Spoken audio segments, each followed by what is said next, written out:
नमस्कार, फिर से आपका स्वागत IANS 24/7 पर। आप देख रहे हैं खबर विशेष उत्तर प्रदेश और मैं हूं आपके साथ साधना पांडे। खबर देखते हैं यूपी की। उत्तर प्रदेश के मुख्यमंत्री योगी ने फिल्म अभिनेता नंदमुरी बालकृष्ण से शिष्टाचार मुलाकात की। मुलाकात के दौरान दोनों के बीच विभिन्न विषयों पर सौहार्दपूर्ण चर्चा भी हुई और ये भेंट पूरी तरह से शिष्टाचार पर आधारित थी। तो मुलाकात की तस्वीरें आपको हम दिखाते हैं, किस तरह से मुलाकात के बाद हंसते मुस्कुराते दोनों नजर आए हैं। सीएम योगी से फिल्म अभिनेता नंदमुरी बालकृष्ण मुलाकात करने के लिए पहुंचे। दोनों के बीच विभिन्न विषयों पर चर्चा हुई है और उसके बाद शिष्टाचार मुलाकात के बाद एक प्रतीक चिन्ह भी भेंट किया गया है। तो सीएम योगी से मिलने के लिए पहुंचे हैं नंदमुरी बालकृष्ण। दोनों के बीच विभिन्न विषयों को लेकर बातचीत हुई। ये कोई राजनीतिक मुलाकात नहीं थी, बल्कि एक शिष्टाचार भेंट थी। सीएम योगी से मिलने के बाद काफी खुश नजर आए हैं फिल्म के अभिनेता भी।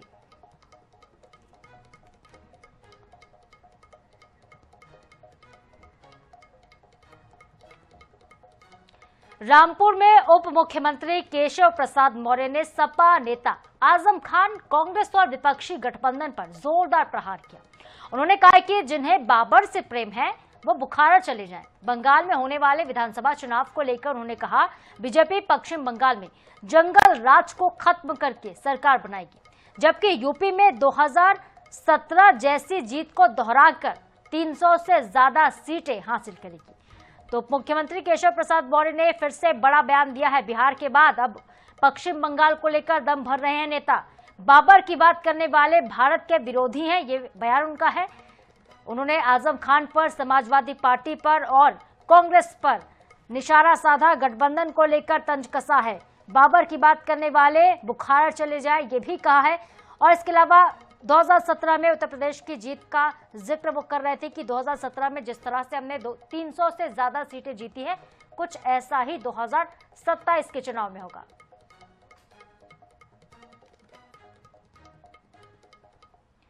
हरदोई के जिलाधिकारी अनुनय झा और एसपी अशोक मीणा ने लखनऊ में सीएम योगी से मुलाकात की है। मुलाकात के दौरान दोनों अधिकारियों ने जिले की कानून व्यवस्था, विकास कार्य और प्रशासनिक गतिविधियों की जानकारी सीएम को दी है। अधिकारियों ने जिले में चल रही योजनाओं की प्रगति और आगामी प्राथमिकताओं पर भी मुख्यमंत्री को अवगत कराया।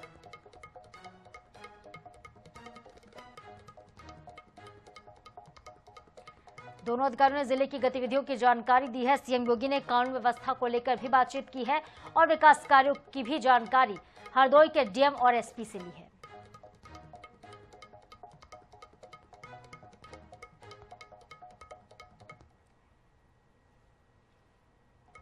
अगली खबर है संत कबीरनगर से, जहां पर पहुंचे कैबिनेट के मंत्री ओम प्रकाश राजभर ने एक बहुत बड़ा बयान दिया। बिहार चुनाव में एनडीए की जीत पर उन्होंने कहा कि जनता विकास चाहती है। कांग्रेस और समाजवादी पार्टी की सरकारों में दंगे हुआ करते थे, कर्फ्यू लगते थे। आज दंगे और कर्फ्यू दोनों पर विराम है। आगामी चुनाव वाले सवाल पर उन्होंने कहा कि सुबह सपा अपनी पूरी ताकत से संगठन में लगी हुई है और हम सब काम में लगे रहेंगे। तो मंत्री ओपी राजभर का बड़ा बयान है। संत कबीरनगर में पहुंचे और बिहार चुनाव में एनडीए की जीत पर मंत्री ने कहा है कि जनता विकास चाहती है। सहारनपुर में अंतर्राष्ट्रीय योग गुरु स्वामी दीपांकर ने अपनी ऐतिहासिक भिक्षा यात्रा के 3 साल पूरे होने पर प्रेस कॉन्फ्रेंस की। स्वामी दीपांकर ने दिल्ली ब्लास्ट के मामले को लेकर एक बड़ा और कड़ा बयान दिया। उन्होंने कहा है कि सफेद कोट पहनकर आतंकी वारदात करने वालों ने अपने ही समाज का सबसे बड़ा नुकसान किया। स्वामी दीपांकर ने कहा है कि आज तक कोई मरीज डॉक्टर का धर्म नहीं देखता था, लेकिन ऐसी घटनाएं भरोसे को तोड़ने का काम करती हैं। उन्होंने अल-फलाह यूनिवर्सिटी की गहन जांच की मांग करते हुए कहा कि वहां से डॉक्टर और इंजीनियर तैयार होने चाहिए, आतंकवादी नहीं। स्वामी ने बताया कि उनकी भिक्षा यात्रा का उद्देश्य हिंदू समाज को संगठित करना और जातिगत भेदभाव को खत्म करना है।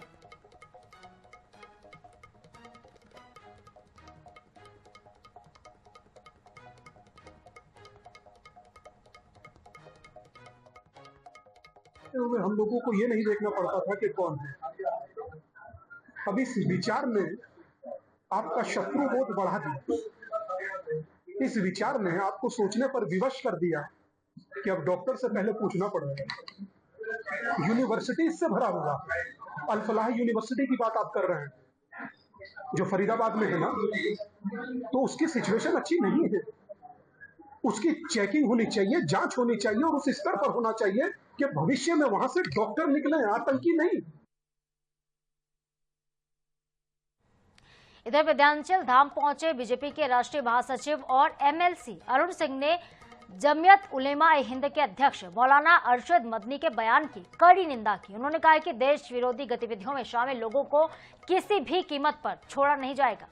अरुण सिंह ने आगे कहा कि मदनी का बयान उकसाने वाला और निंदनीय है, जबकि प्रधानमंत्री मोदी के नेतृत्व में सभी योजनाओं का लाभ हर धर्म तक और हर वर्ग तक समान तौर पर पहुंचता है, चाहे वो आवास योजना हो, नल से जल हो और मुफ्त राशन हो या फिर आयुष्मान हो। यहाँ पर धर्म जाति नहीं देखी जाती है। उन्होंने कहा कि ऐसे विवादित बातें करना तो मूर्खता है और ऐसे लोगों पर सख्त कार्रवाई होनी चाहिए। आजम खान पर बोलते हुए उन्होंने कहा कि कानून अपना काम कर रहा है, सपा शासन में उनका आतंक सभी ने देखा था। अरुण सिंह ने आगे कहा कि देश हित में काम करने वालों का स्वागत है, लेकिन देश विरोधी कार्य करने वालों को किसी भी हालत में नहीं बख्शेंगे।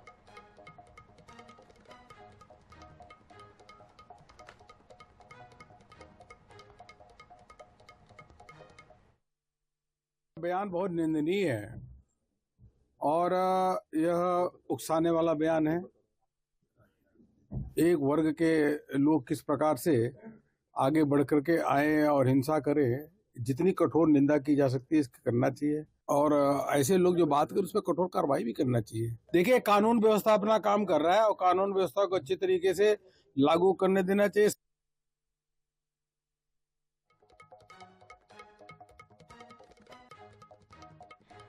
25 नवंबर यानी कि कल अयोध्या एक बार फिर से इतिहास रचने जा रहा है। ये दिन विवाह पंचमी के तौर पर मनाया जाएगा और इस दिन राम मंदिर के शिखर पर केसरिया रंग का ध्वज फहराया जाएगा। ये केवल एक धार्मिक अनुष्ठान नहीं होगा, बल्कि त्रेता युग की पुनर्स्मृति का जैसा अद्भुत दृश्य माना जा रहा है। श्री रामचरितमानस के मुताबिक बंधन या फिर पताका केतु और शिव बनाए गए मंगल हेतु, अर्थात ध्वज स्वयं मंगल का सूचक है। शास्त्रों के मुताबिक एक तरह से धर्म ध्वज वह केंद्र होता है जहां पर समस्त देव ऊर्जाएं प्रवाहित होती हैं और इसीलिए मंदिर के शिखर पर स्थापित ध्वज केवल प्रतीक नहीं होता है, बल्कि दैवी शक्ति का संवाहक इसको माना जाता है। अब जानते हैं कि ध्वज फहराने का शुभ मुहूर्त क्या होगा। ज्योतिषों के मुताबिक विवाह पंचमी के दिन राम मंदिर पर ध्वजारोहण अभिजीत मुहूर्त में करना बहुत शुभ है और इस दिन अभिजीत मुहूर्त दोपहर 12 बजे से दोपहर 12:30 तक होगा, यानी कि यह अवधि करीब आधे घंटे की होगी और यही अवधि सबसे शुभ है। ज्योतिषियों के मुताबिक 30 मिनट का ये समय विशिष्ट मुहूर्त माना जा रहा है और इस समारोह में शामिल होने के लिए खुद नरेंद्र मोदी अयोध्या पहुंचने वाले हैं, लिहाजा अयोध्या में सुरक्षा व्यवस्था कड़ी कर दी गई है।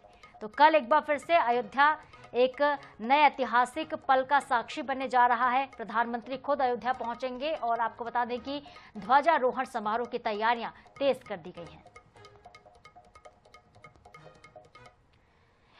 इधर आगरा में आवास विकास कॉलोनी सेक्टर 7 में स्थित एक मकान में धर्मांतरण की घटना देखने को मिली। आरोप है कि दलित समाज के लोगों का धर्मांतरण हो रहा है। सूचना मिलने पर हिंदू संगठन के लोग वहां पर पहुंचे और गिरोह का पर्दाफाश किया। इसके बाद इलाके में हंगामा मच गया। फिलहाल पुलिस ने मौके से डेविड नामक एक व्यक्ति के साथ ही कुछ महिलाओं को गिरफ्तार किया है। तो मौके से डेविड को पकड़ा गया है। डेविड के साथ ही कुछ औरतें भी गिरफ्तार हुई हैं। दलितों का धर्मांतरण करने का आरोप लगा रहे हैं हिंदू संगठन के नेता। हिंदू संगठन ने पर्दाफाश करते हुए कहा कि यहां पर धर्मांतरण होता है, यहां पे प्रार्थना सभा की आड़ में लोगों का धर्म परिवर्तन कराया जाता है, उनको लालच दिया जाता है, उनका ब्रेन वॉश भी किया जाता है।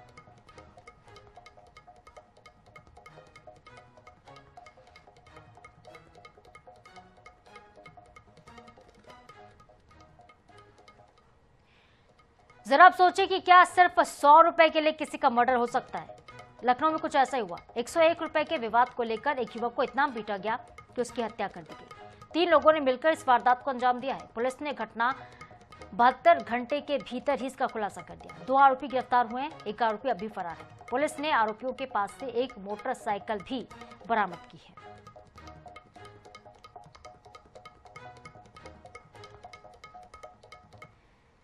लखनऊ के चारबाग रेलवे स्टेशन के पुनर्विकास कार्यों का उत्तर रेलवे के महाप्रबंधक अशोक कुमार वर्मा ने निरीक्षण किया। डीआरएम ने प्रवेश द्वार पर बन रही नई स्टेशन की बिल्डिंग, होल्डिंग एरिया, स्वच्छता व्यवस्था और भीड़ को नियंत्रित प्रणाली की समीक्षा वहां पर की है और महाप्रबंधक ने अधिकारियों को कार्यों की गुणवत्ता, समयबद्धता सुनिश्चित करने का निर्देश भी दिया।